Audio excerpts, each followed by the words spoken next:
নিয়ে এসে দেখা যাবে বা বাচ্চা কাচ্চা নিয়ে ভাই বোন নিয়ে এসে দেখা যায়। তবে এইটা আমি বলবো অডিয়েন্সের জায়গা থেকে আরও অন্যান্য অডিয়েন্সদেরকে বলবো, সব সিনেমাই পরিবার নিয়ে দেখা যাবে এরকম এক্সপেকটেশন রাখার দরকার নেই। মুভিটাকে মুভির জায়গায় বা এন্টারটেনমেন্টে রাখায় রাখতে পারে। আর এই যে একটা সময় হল বন্ধ হয়ে যাচ্ছিল একের পরে, এখন তো উল্টো হল চালু হচ্ছে, চালু হচ্ছে। আমার বিশ্বাস আরও চালু হবে।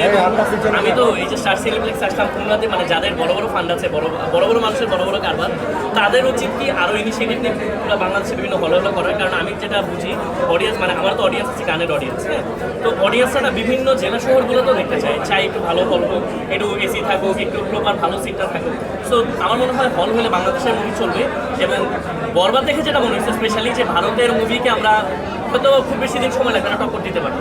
একদম একদম বরবাদের একটা ডায়লগ না এটা আমি গানের মানুষ, এটা আসলে যাবে না। আচ্ছা ভাই, আগামীকাল হলো পহেলা বৈশাখ, বাঙালির একটা প্রাণের উৎসব, এটা নিয়ে কিছু বলেন। পহেলা বৈশাখের কালচারটা নিয়ে তো আসলে দুই রকমের মতবাদ আছে। তবে আমি আর্টিস্ট হিসাবে আমি চাই যে প্রত্যেকটা জিনিসের মানে সেপারেট থাকা ভালো। ধর্মের জায়গায় ধর্ম সেপারেট থাকুক, যেটা যে সংস্কৃতি যে পালন করতেছে তারটাতে সে সেপারেট থাকুক। মানে একটার জায়গায় আরেকটাকে কোনো কিছু আমরা চাপায় না দিই, যে যেটা করতেছে সেটা করতে দিই। আর এই কালচারটা যেহেতু এত বছর ধরে বাঙালিরা পালন করতেছে, তারা তাদের মতন পালন করুক, যাদের পালন করার ইচ্ছা নেই। যেমন আমার কালকে ফ্যামিলিতে ইভেন্ট আছে, আমি পয়লা বৈশাখে সবসময় আব্বু আম্মু সবাই মিলে আমরা বাসায় থাকি সারাদিন। আমি কোনো কনসার্টও নেই যে আমাদের আগে থেকে বলা থাকে আব্বু আম্মু থেকে যে যদি এরকম ওকেশন টাইপের কোনো কিছু যদি শোতে যাও তাহলে ওইখানে যাও, বাসায় আসতে পারবো না। সো আমার উৎসব আলাদা আর কি।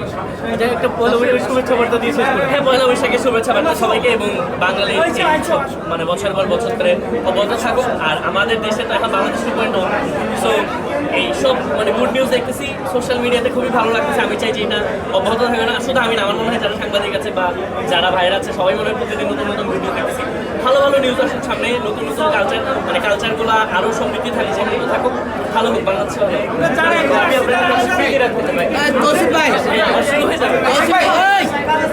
টান দিল গান দিব